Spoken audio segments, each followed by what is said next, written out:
Karibu tuendelee na simulizi yetu, sehemu ya 4 na ya mwisho. Anayetuelezea kisa hiki ni mwanamke anayefahamika kwa jina la Vanessa. Msimuliaji wa simulizi hii ni mimi, Faraja Simkwai. Unaweza kunipata katika mitandao ya kijamii, Facebook, Instagram pamoja na TikTok. Napatikana kama Faraja Simkwai. Lakini pale YouTube unaweza kusearch Chimchim ya Simulizi. Hii ni kifungo cha ndoa sehemu ya 4 na mwisho. Bado Vanessa ana mambo mengi ya kutaka kutuambia. Wanasema wakati mwingine maamuzi tunayofanya kwa siri huonekana madogo mwanzoni, lakini baadaye hugeuka kuwa mawimbi makubwa yanayobadilisha maisha yetu milele. Kuna nyakati ambapo moyo mvuta mtu upande mmoja huku dhamiri ikimvuta upande mwingine, na hapo ndipo vita vya kweli huanza.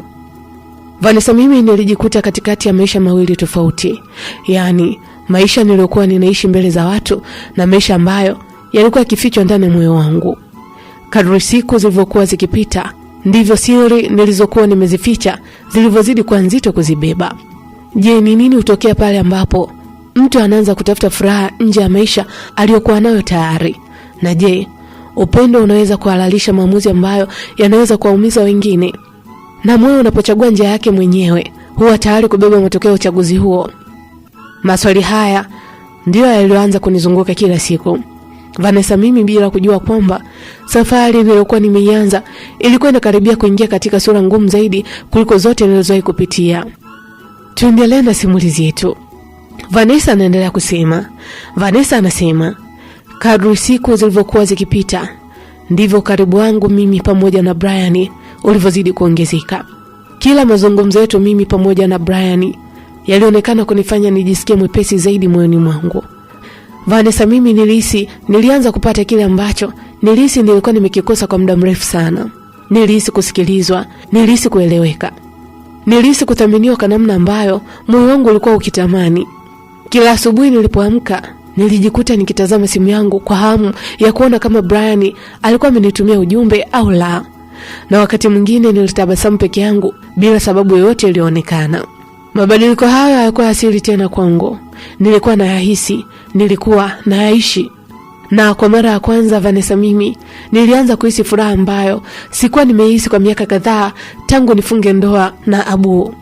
Kulikuwa na siku ambazo nilitoka kuzungumza na Brian na moyo wangu ukajaa furaha kiasi kwamba hata watu waliokuwa karibu nami waliweza kugundua tofauti. Nilitabasamu muda mwingi bila sababu za msingi.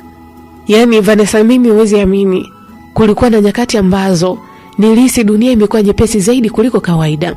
Kwa nje Vanessa, mimi nilikuwa ni mke wa Abu, lakini ndani ya moyo wangu furaha kubwa ambayo nilikuwa nikiipata ilikuwa inatoka kwa Brian. Na kadri siku zilivyoendelea kusonga mbele, na kadri siku zilivyozidi kusonga mbele, ndivyo Vanessa, mimi nilivyozidi kufurahia uwepo wake wa Brian katika maisha yangu. Kila nilipozungumza naye nilihisi amani. Kila nilipokuwa karibu naye nilihisi moyo wangu ukipata kile ambacho ulikuwa umekikosa kwa muda mrefu sana. Na bila kujitambua, Brian alikuwa ameanza kuwa sehemu muhimu sana ya maisha yangu ya kila siku. Bado Vanessa anaendelea kueleza. Vanessa anasema, kadri nilivyozidi kuwa karibu na Brian, na ndivyo ambavyo ilikuwa ni vigumu kwa upande wangu kuficha mabadiliko ambayo yalikuwa yanaendelea ndani ya maisha yangu.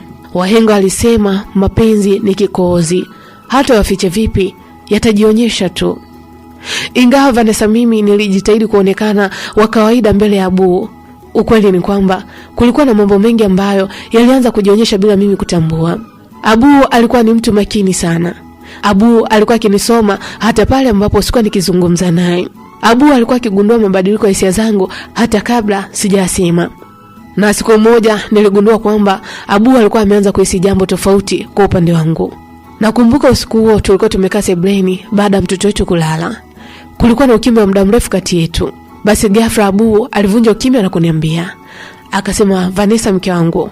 Nikaitika nikamwambia, abe Abu. Abu akaniambia, naomba nikuulize jambo. Vanessa anasema nilimgeukia Abu kisha nikamwambia, na kusikiliza. Abu alivuta pumzi kabla ya kuendelea kuongea.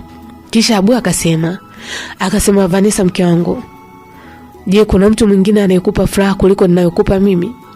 Vanessa anasema swali lile lilinifanya moyo wangu kuruka kwa nguvu. Kwa sekunde kadhaa nilishindwa kujibu. kwa sababu nilikuwa sijategemea kulisikia swali lile kutoka kwa Abu. Abu alinitazama kwa macho yaliyojaa maumivu ambayo hata siku moja sikuwahi kuyaona hapo awali. Abu akaendelea kusema, akasema, Vanessa, usijali. Sitakulazimisha ujibu kwa wakati huu kama utaki kujibu. Vanessa anasema nilibaki kimya. Kwa mara ya kwanza niliona huzuni ya kweli ndani ya macho ya Abu. Abu alikuwa kimya kwa muda mfupi kisha akaendelea kuzungumza. Abu akasema, Vanessa, nimejitahidi kwa miaka yote hii. Nimejitahidi kuwa mume bora kwako. Nimejitahidi kukuelewa Vanessa. Nimejitahidi kukupa nafasi. Nimejitahidi kuvumilia kila kitu kwa upande wako. Lakini wakati mwingine huwa najiuliza, kosa langu ni lipi hasa? Kosa langu ni lipi Vanessa? Ni nini kosa langu? Nimekosa nini kwako Vanessa mpaka umeshindwa kunipa nafasi katika maisha yako? Vanessa anasema kwa mara ya kwanza sikuwa na jibu la kumpa Abu. Kwa sababu ukweli ni kwamba hata mimi mwenyewe sikuweza kueleza ni kwa nini moyo wangu ulikuwa umekataa kumpokea Abu. Abu aliendelea kunitazama huku macho yake yakiwa mekundu kana kwamba alikuwa amebeba maumivu hayo kwa muda mrefu sana. Abu akasema Vanessa, nakupenda sana Vanessa, mke wangu. Na hata siku moja sijawahi acha kukupenda. Najua mimi ni binadamu na mimi si mkamilifu, lakini nimekuwa nikijaribu kila siku kuwa mkamilifu kwako. Kwa nini uonyeshe kujali hisia zangu? Kwa nini unipi ile thamani ambayo mimi ninakupatia?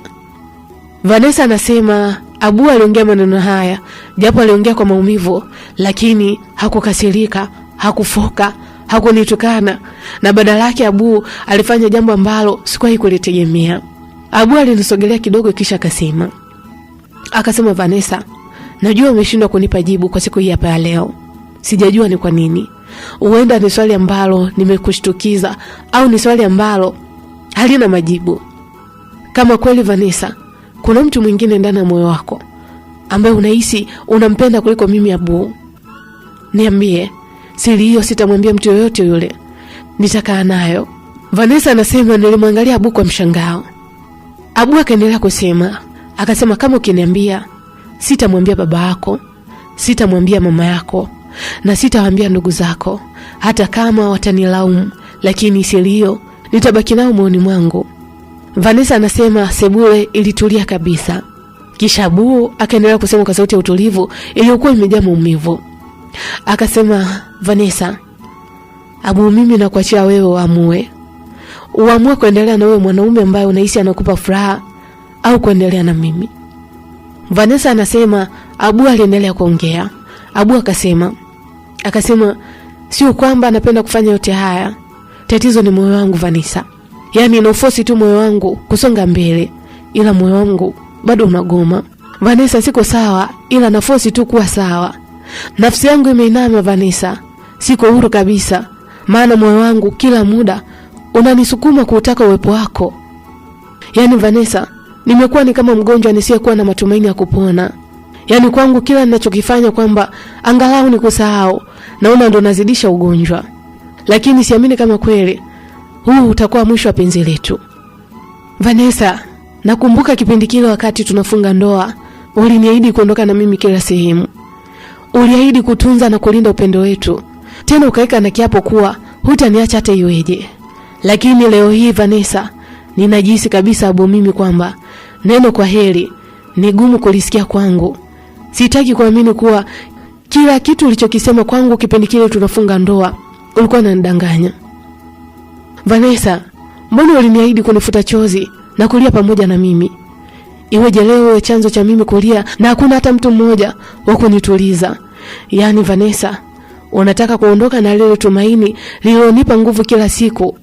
Moyo wangu umeutia jeraha na hakuna mtu wa kunipa nguvu, maana nguzo pekee ambayo niliyoiegemea kwa matumaini na hisi inazidi kusogea mbele na kuniacha mimi niendelee kutapatapa nisiwe na pakushika.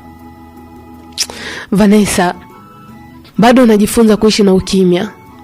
Moyo wangu uko nusu mfu, maana maumivu yananiadhibu vilivyo. Sikujua kwamba kuna gharama kiasi hiki, maana nalipia mwendo mrefu tulioenda pamoja. Yaani nilijua kwamba mwendo huu wa safari ndefu tulikuwa pamoja. Kumbe sikujua kwamba nilikuwa peke yangu. Yaani kurudi mwanzo imekuwa shida. Naumia Vanessa. Yaani nateseka Abu mimi. Nasurubika mno. Kwa nini usingeniweka wazi? Wazazi wako waliniambia kwamba umekubali. Umekubali kwa moyo wako wote kuolewa na mimi. Kwa nini ukuniambia kwamba bado kuendelea kunipenda? Hakika Vanessa umejua kunikomoa. Maana umevunja imani yangu. Umeivunja imani yangu hata pasipo kujali kuwa utaniumiza kiasi gani. Nina mengi sana kukuambia Vanessa. Hata nikisema maneno mengi muda huu siwezi kuyamaliza. Vanessa anaendelea kuongea. Vanessa anasema siku hiyo Abu aliongea maneno mengi sana.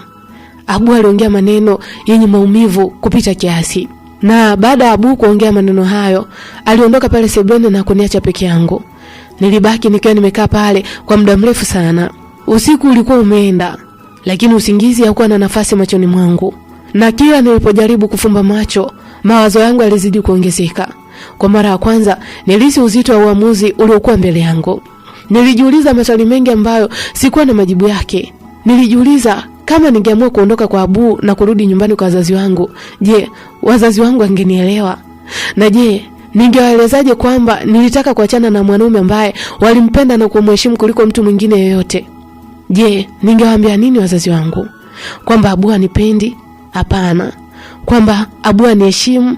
Napo pia hapana. Kwamba Abu anitunzi? Hapana pia. Kwa sababu ukweli ulikuwa kwamba Abu alikuwa akifanya kila kitu ambacho mume mwema anatakiwa kukifanya kwa mke wake. Nilijua kabisa kwamba wazazi wangu wasingeweza kuelewa, ndugu zangu wasingeweza kuelewa, jamii pia isingeweza kunielewa. Wengi wao wangekuwa wananiuliza swali moja tu kwamba kama Abu ni mwanaume mzuri kiasi hicho, kwa nini unataka kuachana naye? Na ukweli ni kwamba hata mimi mwenyewe wakati mwingine nilishindwa kujibu swali hilo. Lakini upande mwingine wa moyo wangu nilikuwa nikijisemea jambo tofauti kwamba nikiendelea kuishi na Abu, ningeendelea kuishi maisha ambayo sikuwa nimeyachagua. Ningeendelea kuvaa tabasamu la nje huku ndani nikiwa sina amani. Ningeendelea kubeba hisia ambazo sikuwa na uwezo wa kuzibadilisha, na ningeendelea kuishi katika kile ambacho kwa muda mrefu nilikuwa nikikiita ni kifungo cha ndoa. Jina hilo lilianza kuwa na maana kubwa zaidi kwangu kila siku. Kwa sababu nilihisi kama nilikuwa nimefunga kati ya wajibu na hisia zangu. Vanessa, mimi niliheshimu ndoa yangu. Nilimheshimu Abu. Lakini bado moyo wangu ulikuwa ukipigana vita ambayo sikuweza kuizima. Kisha mawazo yangu yakamfikiria Brian. Brian, mwanaume ambaye kwa muda mrefu alikuwa ameweza kuifanya nafsi yangu ijisikie hai tena. Lakini hata huko kulikuwa na maswali mengine tena. Ikiwa ningemchagua Brian, watu wangesemaje? Jamii ingenichukuliaje? Je, wasingeamini kwamba nilikuwa nimeisaliti ndoa yangu? Au wangenichukulia ni mwanamke ambaye sikuwa mwaminifu? Au jamii ingesema kwamba tayari nilikuwa nimepanga kila kitu kabla hata kuondoka kwa Abu?